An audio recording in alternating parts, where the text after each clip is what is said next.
Friend, मैं Praveen Kumar the guide English पे आप लोगों का पुनः स्वागत करता हूं। आप लोगों के इस सपोर्ट और साथ देने के लिए मैं बहुत बहुत खुश हूं, आपका बहुत आभारी हूं। इसी तरह आप सपोर्ट करते रहिएगा, साथ देते रहिएगा तो अपना मैं 100% देने के लिए हमेशा तैयार रहूँगा।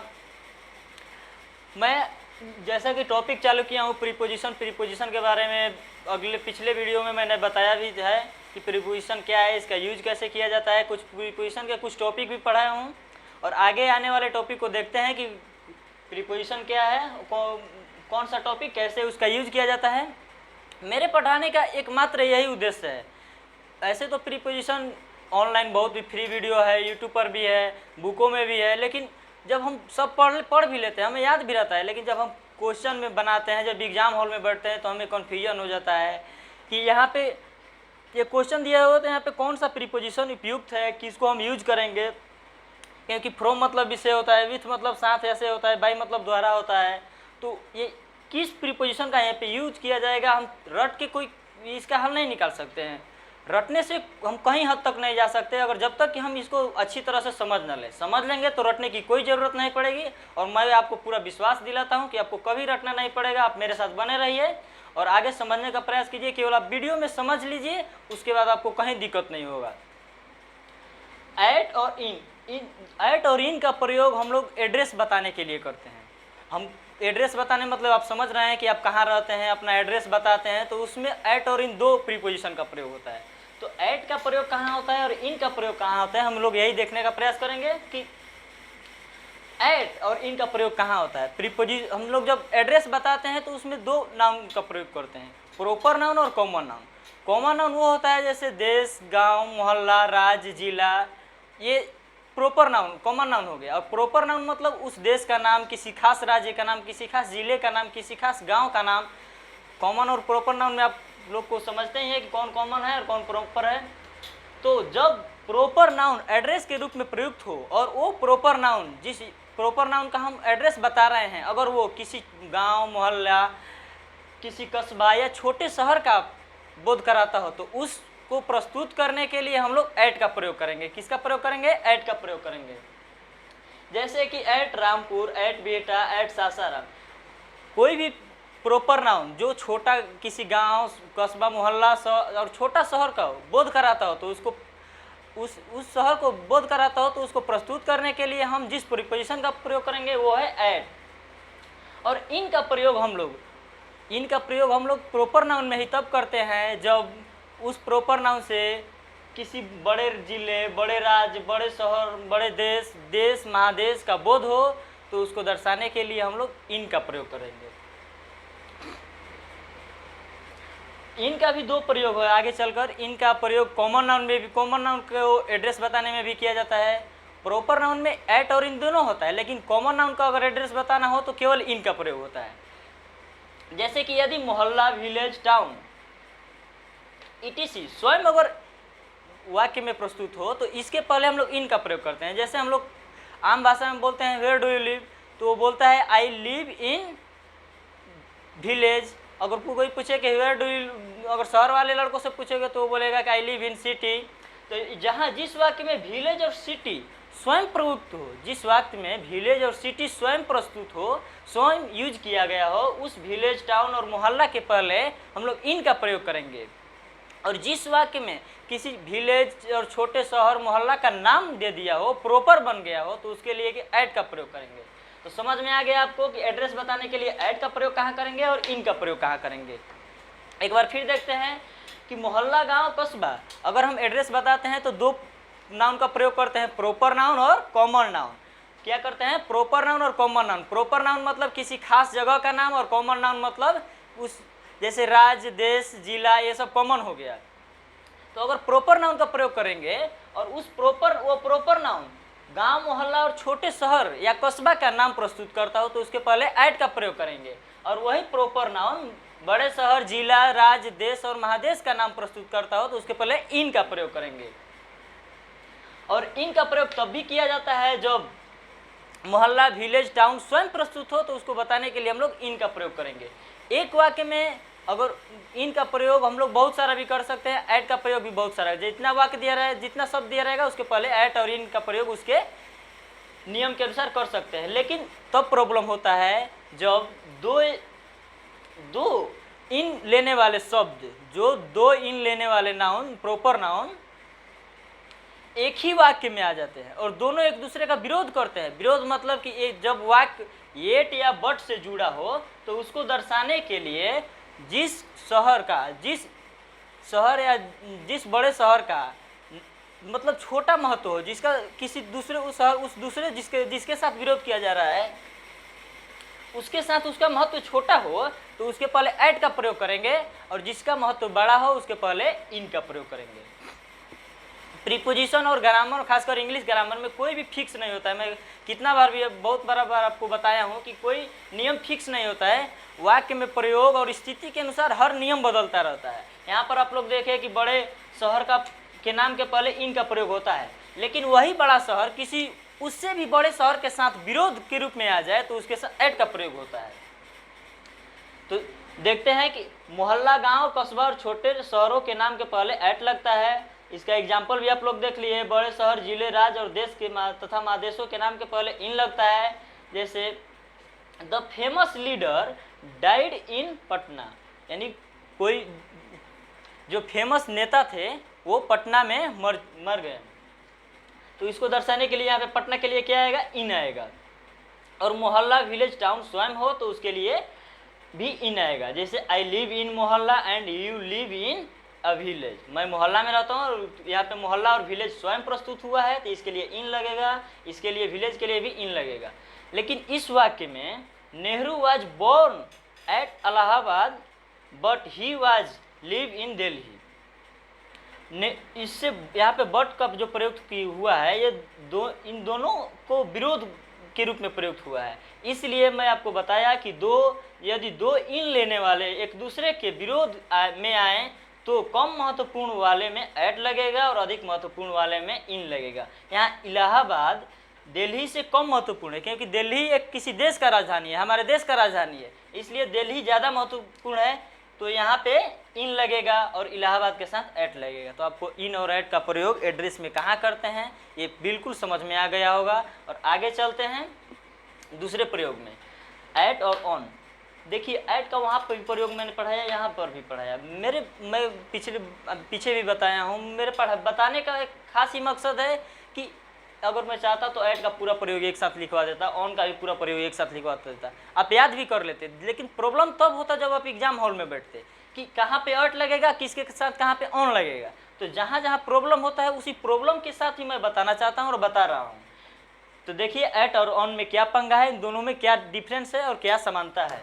ऐट और ऑन का प्रयोग हम ऐट का प्रयोग समय के साथ तब करते हैं, ऐट का प्रयोग घड़ी के समय के साथ करते हैं, और ऑन का प्रयोग दिन और दिनांक को बताने के लिए करते हैं। जब कोई खास घड़ी जैसे 10 o'clock, 5 PM, 7 PM या कोई भी समय बताना हो, घड़ी का समय बताने के लिए ऐट का प्रयोग किया जाता है और दिन दिनांक को बताने के लिए ऑन का प्रयोग किया जाता है।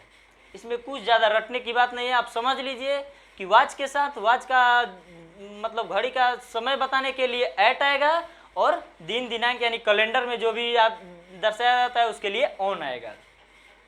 Eight 10 o'clock he will come Monday, तो यहाँ पे ऑप्शन दिया है फ्रॉम, इन, एट और ऑन। अगर यही आपके एग्जाम में आए तो आप कंफ्यूज हो जाइएगा कि यहाँ पे एट लगाएं कि ऑन लगाएं।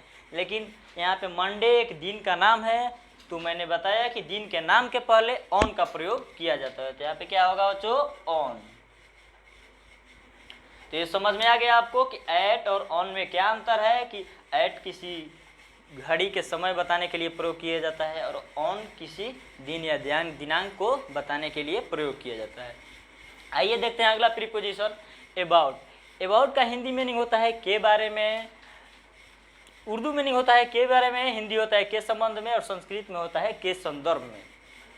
इसका आप लोग जान ही रहेंगे कि अबाउट इसका मीनिंग तो आपको पता ही होगा कि के बारे के रूप में, के बारे के लिए हम इसका उपयोग करते हैं। जैसे कोई भी बच्चा बाहर रहता है तो उसके पेरेंट्स पूछते हैं कि अपने प्रिपरेशन के बारे में बताओ, या इसका हम लोग अपने खास जीवन में बहुत उपयोग करते हैं। तो जब कहीं भी जिस सेंस से हम लोग को ये दर्शाना हो, ये अर्थ निकालता हो कि के बारे के अर्थ में पूछ रहा हो, तो उसको दर्शाने के लिए अबाउट का प्रयोग करेंगे। जैसे वी आर टॉकिंग अबाउट यहाँ पे अबाउट दो बार आया है। ऐसे आपको वाक्य में देखने को मिलेगा तो आप लोग को लगेगा कि अबाउट दो बार आया है, यहाँ पे ये एरर है, लेकिन नहीं, वी आर टॉकिंग अबाउट यहाँ पे टॉकिंग वर्ब है, अबाउट प्रीपोजिशन है, और ये हम लोग किसके अबाउट के बारे में बात कर रहे हैं। यहाँ पे अबाउट एक इसके बारे में हम यहाँ पे इसका प्रयोग बारे में के लिए किया गया है, और इस जिसके बारे में बात कर रहे हैं वो अबाउट है। हम लोग अबाउट टॉपिक के बारे में बात कर रहे हैं तो उसको दर्शाने के लिए क्या प्रयोग करेंगे, अबाउट। हम लोग किसी चीज़ के बारे में बात कर रहे हैं तो उसको दर्शाने के लिए क्या प्रयोग करेंगे, अबाउट। जैसे she was talking about her next big project, वो अपने नेक्स्ट बिग आने वाले बड़े प्रोजेक्ट पे बात कर रही थी। अब अगला प्रीपोजिशन है एमिड। एमिड मतलब होता है बीच में।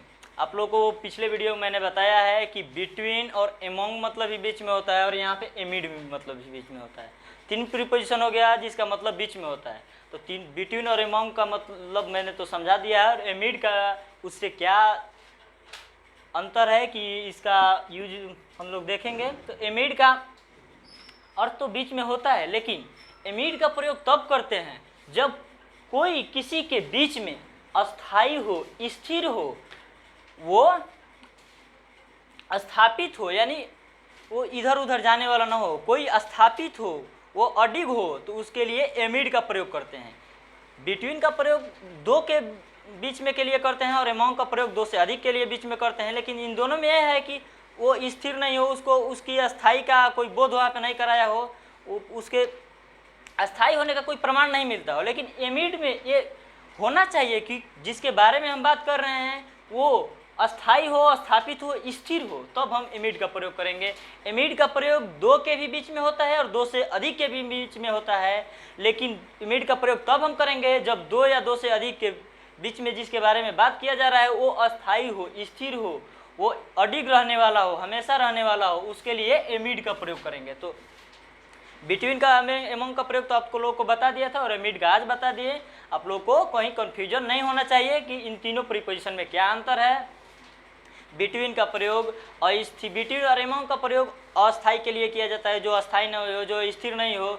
लेकिन बिटवीन दो के बीच में किया जाता है, और एमोंग तीन के बीच में, बीच को दो से अधिक के बीच में दर्शाने के लिए किया जाता है। और एमिड का प्रयोग तब करते हैं जब दो का भी बोध हो और दो से अधिक का भी बोध हो, लेकिन वो अस्थाई होना चाहिए। क्या होना चाहिए, अस्थाई होना चाहिए। तो उसको दर्शाने के लिए एमिड का प्रयोग करेंगे। जैसे there is a temple amid my village. हर किसी के गांव में या कहीं भी मंदिर होता है तो मंदिर क्या है, एक अस्थाई है, मंदिर इधर उधर होने वाला नहीं है। तो गांव के बीच में है, तो उसके लिए क्या करेंगे, एमिड का प्रयोग करेंगे। अबाउट, अब अगला देखते हैं अबाउट। अबाउट मतलब होता है लगभग, जिसका अकाउंट पूर्णतः मालूम ना हो, उसको दर्शाने के लिए लगभग का प्रयोग करते हैं। जैसे इसका प्रयोग इस समय देहात में बहुत सारा हो रहा है। जैसे इलेक्शन चल रहा है तो मुखिया जी बोलेंगे कि मेरा लगभग इतना वोट आ रहा है, वार्ड साहब बोलेंगे कि मेरा इतना, लेकिन उनको एक्यूरेट मालूम नहीं है। एक्यूरेट काउंटिंग होना चाहिए, वो मालूम नहीं है कि मेरा इतना ही आएगा। लगभग के बारे में बताते हैं, लगभग को दर्शाना चाहते हैं, इसलिए यहाँ पे अबाउट का प्रयोग होगा। जैसे अगर आज पूछा जाए कि तुम कितने वर्ष के हो, तुम्हारा एज कितना हुआ, तो अगर जिसका आज बर्थडे होगा वही बताएगा कि मेरा इतना, मैं 21 साल का हूँ, मैं 20 साल का हूँ, मैं 19 साल का हूँ। लेकिन जिसका आज बर्थडे नहीं है वो बोलेगा कि I am about 13 year old, I am about 21 year old. तो उसके जो लगभग के बारे में, 21 ईयर ओल्ड मतलब कि 21 साल होने वाला हो या हो चुका हो, इधर उधर हो, कोई एक्यूरेट उसका नहीं हो। जैसे I am about 21 year old, इसका फ़ायदा लेडीज़ लोग को बहुत मिलता है। उनसे आप हमेशा कहा जाता है कि लेडीज़ लोगों से आप उनका एज पूछिएगा तो वो अबाउट के बारे में बता दिए कि लगभग 15 साल होता होगा, 16 साल हो रहा होगा, वो एक्यूरेट नहीं बताना चाहती है। तो यहाँ पे इसके उसको दर्शाने के लिए अबाउट का प्रयोग। आप बुरा मत मानिएगा, कोई लेडीज़ होंगी तो ऐसा हमेशा कहा जाता है। अगला प्रीपोजिशन देखते हैं ऑफ और फ्रॉम। इन दोनों में क्या पंगा होता है, इन दोनों को हम एक साथ पढ़ेंगे। जब किसी वस्तु से उस दूसरे वस्तु का निर्माण किया जाता है तो इन दोनों का प्रयोग किया जाता है, लेकिन दोनों का प्रयोग, इसमें से ऑफ का प्रयोग कहाँ होता है और फ्रॉम का प्रयोग कहाँ होता है, आइए देखते हैं। जब निर्माता वस्तु अपने अस्तित्व को बनाए रखते हुए किसी दूसरे वस्तु का निर्माण करता है तब ऑफ का प्रयोग किया जाता है। यानी जैसे कि लकड़ी से बहुत सारा सामान बनता है, कुर्सी, टेबल, पलंग या ढेर सारा सामान बनता है। ईंट से बिल्डिंग बनता है तो उसमें ईंट की मात्रा रहती है। लकड़ी से जो भी फर्नीचर बनता है तो उसमें लकड़ी का मात्रा रहता है। लकड़ी अपना अस्तित्व समाप्त नहीं करता है, लेकिन जिस वस्तु से दूसरे वस्तु का निर्माण किया जाए और जिस वस्तु से दूसरे वस्तु का निर्माण करने के बाद उसका अस्तित्व समाप्त हो जाता हो, उसको दर्शाने के लिए हम फ्रॉम का प्रयोग करेंगे। जैसे कि दूध से दही बनाया जाता है, तो दही बनने के बाद दूध का प्रयोग समाप्त हो जाता है, दूध का अस्तित्व समाप्त हो जाता है। इसको दर्शाने के लिए क्या करेंगे, दही का फ्रॉम का प्रयोग करेंगे। रोटी बनाते हैं, गेहूँ से रोटी बनता है, लेकिन गेहूँ में तो गेहूँ है और रोटी बनने के बाद उस गेहूँ का अस्तित्व खत्म हो जाता है, उस गेहूँ का अस्तित्व समाप्त हो जाता है। तो इसको दर्शाने के लिए हम लोग फ्रॉम का प्रयोग करेंगे। जैसे the chair is made of would, यानी लकड़ी, कुर्सी लकड़ी से बना है। जो चेयर है वो लकड़ी से बना है। वो लकड़ी तो उसमें लकड़ी का अंश है ही, लेकिन चेयर में भी किसका अंश है, लकड़ी का अंश है। और जब किसी वस्तु का निर्माण, जब निर्माता वस्तु अपने अस्तित्व का विनाश करके किसी दूसरे वस्तु का निर्माण करता है तब फ्रॉम का प्रयोग करते हैं। जैसे ब्रेड इज यूजुअली मेड, यहाँ पे किसका प्रयोग होगा, मेड के बाद जो ब्लैंक है, खाली स्थान है, तो यहाँ पे फ्रॉम का प्रयोग होगा। और यहाँ the chair is made of would, तो आप लोगों को समझ में आ गया कि ऑफ और फ्रॉम में क्या अंतर है। इसका तो बहुत बड़ा एग्जाम्पल हम लोग शुरू से ही पढ़ते आ रहे हैं। हम लोग पढ़ते हैं नीचे के क्लास में, लेकिन हम उसको ध्यान नहीं देते हैं। जैसे 9th-10th में ही पढ़े हैं कि भौतिक परिवर्तन, रासायनिक परिवर्तन। तो भौतिक परिवर्तन होता है जिससे, तो उसको ऑफ समझेंगे, और रासायनिक परिवर्तन उसको फ्रॉम समझेंगे। तो आइए, और इसी तरह से मैं आप लोगों को अपना 100% हमेशा देने के लिए तैयार रहूँगा, और इसी तरह से सपोर्ट करते रहिए और अपना साथ देते रहिए। इसके लिए मैं धन्यवाद करता हूँ। जय हिंद।